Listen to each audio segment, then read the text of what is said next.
What's up, everyone? Welcome back to another review. This time we're taking a look at See No Evil 2, the 2014 sequel to the 2006 movie directed by the Ahsoka sisters. So, See No Evil 2 picks up more or less where the first movie leaves off, with Jacob Goodnight being transported to a city morgue. Once he wakes up, he pretty much hunts down the staff and the friends of one of the staff members throughout this abandoned hospital. Or abandoned mortuary, whatever you want to call it. So yeah, that is the overall plot line of See No Evil 2. Let's go over it and make this review as short and sweet as we possibly can. Overall, I think See No Evil 2 greatly outdoes the first movie. Everything I did not like about that first movie, See No Evil 2 actually fixed. And this was actually, and I'm not gonna lie, this was a decently made and well put together horror movie. But also, like See No Evil 2, this is not a movie that breaks any new ground. It's not a movie that you're gonna remember after you watch it. But it is a movie that was very entertaining. So with that being said, I'm gonna give my likes and my dislikes. So kicking it off first with the good stuff. The cast in this movie I thought was a vast improvement over the first movie. Even I thought the cast in the first movie was absolutely terrible. I thought every actor just did not do a great job at all. I thought their acting was just subpar at best. This one greatly improves that by actually getting some seasoned and good actors. You have Danielle Harris, one of a horror legend. She was young Jamie Lloyd in Halloween's 4 and 5. So instant credibility in my book. You have Kai Eric Erickson. For those of you who are familiar with Goosebumps, he was in a handful of Goosebumps episodes, and he was also in one of my favorite police TV shows called The Commish, where he played the son of the lead character. You know, right off the bat, for me, right off the bat, you already have quality by having two very good actors, and also you have Catherine Isabel, who was in Freddy vs. Jason. You have Michael Eklund, who's in things that who's an actor who I'm not overly familiar with, but I remember seeing him in a handful of things, and so there's that. And of course, you got the return of Kane as the character of Jacob Goodnight, and how this movie resurrects him is completely just basically Catherine Isabel's character of Tamara is having sex with her boyfriend, and that's what wakes up Jacob Goodnight for him to start his kill rampage. It's just like Jason X. When Jason X sends his two kids going at it, he just decides to pop up out of his slumber and go on a kill happy rants page. Listen, it's comical, but it's in line with what a slasher is, which is killers going after you if you are very promiscuous and do very naughty things. So at least it stays to the horror tropes, which I got nothing against. uh, I thought the kills in this movie. Now, I criticized the kills of the first movie because I didn't think they were all that great, and I thought they were just kind of just stock. It's really no different in this movie. Some of them are decent and some of them are not. I do like how Jacob Goodnight is stopped at the end of this movie. I thought that was actually very creative, and it shows a lot of ingenuity by the character of Seth, played by Kai Eric Erickson. But everything leading up to that, there's not really a whole lot of kills in this movie. I think maybe, actually no, I stand corrected. There's not a whole lot of creative kills in this movie, but for what it has to offer, the kills were fine. Like, they were intense. I'll say this: the Asaka sisters did a good job at actually building up suspense and building up tension. There was actually a couple of scenes where I was actually very enthralled by. Like, everything Gregory Dark failed to do in the first movie, the sisters over exceeded him by actually doing a good job by directing a movie that actually has some suspense to it. It actually had it has some decent pacing to it. I actually had characters who I grew to like as the film went on, and did not want to see them get knocked off by Jacob Goodnight. I mean, there's also a handful of characters who I wanted to see go because I thought they're absolutely annoying. That being the Catherine Isabella character, I thought she was just unbearable, and I was actually very, very glad when Jacob Goodnight took her out towards the end of the movie. You know, that was a long time coming. Like, he takes like a surgical knife and just like gets her right in the neck. Like, yeah, like, some of the kills in this movie, they were actually well done. Catherine Isabella's boyfriend, he virtually dies by getting, like, by Jacob. Like, I think he squeezes his neck and then he stabs him a few times. There's Michael Eklund's character named Holden, who's in a wheelchair. Jacob Goodnight uses a hook and lashes onto his legs, which I thought was actually very just painful to watch because the man is crippled. He can't defend himself. So I think that's actually one of the more meaner scenes in this movie is just Jacob having no mercy even to a guy in a wheelchair. I mean, it really shows just how merciless this man could really be. There's this other character who I can't remember what her name was, but she's trying to hide from Goodnight, and she locks herself in the bathroom, with the choice being that Jacob was in that bathroom the whole time, and I think he virtually just chokes the life out of her, if I remember correctly.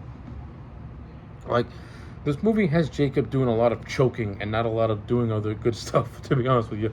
Most of the kills in this movie, him just choking the life out of you. So that is what it is. And there's also another scene where the brother of one of the characters is like Jacob corners him in a room, and to the man's credit, he's trying to fight back. He takes like he takes like a little knife that he had in his pocket, stabs him, but Jacob was unfazed by it, so he like just chokes the life out of him and pretty much takes his own hand and stabs him back with it. And then we later get paid off when he's like strapped to a chair, and Jacob just pretty much uses like an electrical knife and just like saws right through the man's body, like it's gruesome stuff.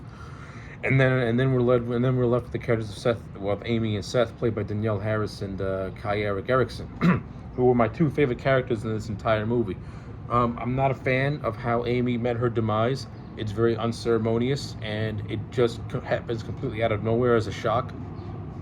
I mean, I get the idea of it being for shock value, but it's Danielle Harris. She deserved her character deserved a better send out than just getting stabbed through a door with nothing really, as just a shock kill. I thought that was actually lame, but I do like the entire third act where it's Seth versus versus Jacob, and Jacob just completely he doesn't kill him yet. He completely just manhandles this man. Like, it's like seeing Kane in a wrestling ring just tossing around his opponents. He treats Seth like a human bag of crap. He's tossing him around, throwing him through walls, throwing him through shells, just throwing him through these metal shells that contain a bunch of chemicals on them. And he's just mercilessly just pounding away on this man. And it's not until Seth uses his ingenuity and uses this embalming fluid to finally stop Goodnight. And this is actually one of the more creative ways that Jacob was stopped with the embalming fluid. I actually thought that was actually a real creative way to stop him. And just when you think all is said and done, it's revealed that Jacob was not killed by the embalming fluid, and he actually kills Seth by plucking out his eyes, since he was hiding in the back of his car. So yeah, See No Evil is one of those rare horror movies where the villain gets away with it in the end. No, it's actually very refreshing to see. The problem is, it's been 10 years since this movie came out, and there is no See No Evil 3.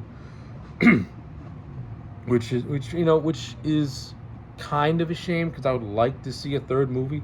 Well, I would have liked to have seen a third movie. Who knows if it will ever happen again? Just to see a proper conclusion to the Goodnight story. That's just me personally. So yeah, that's the overall plot line, and mixed in with some positives. Like the cast, with the exception of Cousin Isabel, I liked it. The kills, even though they weren't all that spectacular, they were fine. At least they were well executed. And like I said, this movie does got some good suspense to it. It does got some good pacing to it. I like the characters; they're more likable to me. Especially the budding romance between Amy and Seth, that actually kept me invested, and that was done from Jump Street. Some things I didn't like I wasn't really overly crazy about how every 5 seconds this movie was intercutting with scenes from the previous movie. Like, it always interrupted what was going on in a lot of ways.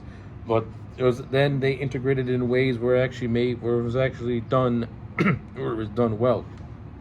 Like, the integrating of these quick flashback scenes got a little grating after a while. Not every single actor in this movie was good. Like I said, I didn't really care for Catherine Isabel. I thought her character was lame. Even her boyfriend, I think his name was Carter, he was just lame as well. Amy's brother, Will, you could have done more out of that rivalry that was being teased with him and Seth, and Will wanting more for his sister and thinking that someone like Seth is out of her league. Like, I would like to have more development with that. Just for the human drama, because I think would have made all three of the deaths mean much more if they had a much more closer relationship as the film went on and they're trying to survive. I like the look. I like the whole idea of being trapped in this abandoned hospital. It's a nice throwback to Halloween 2, this enclosed location that's also like a maze as well. And the Ahsoka sisters, to me, I thought they did a good job at pretty much milking whatever they can out of this location for the most part. So that's that. The cinematography was light years better than the first. The first movie had this washed out, just boring look to it.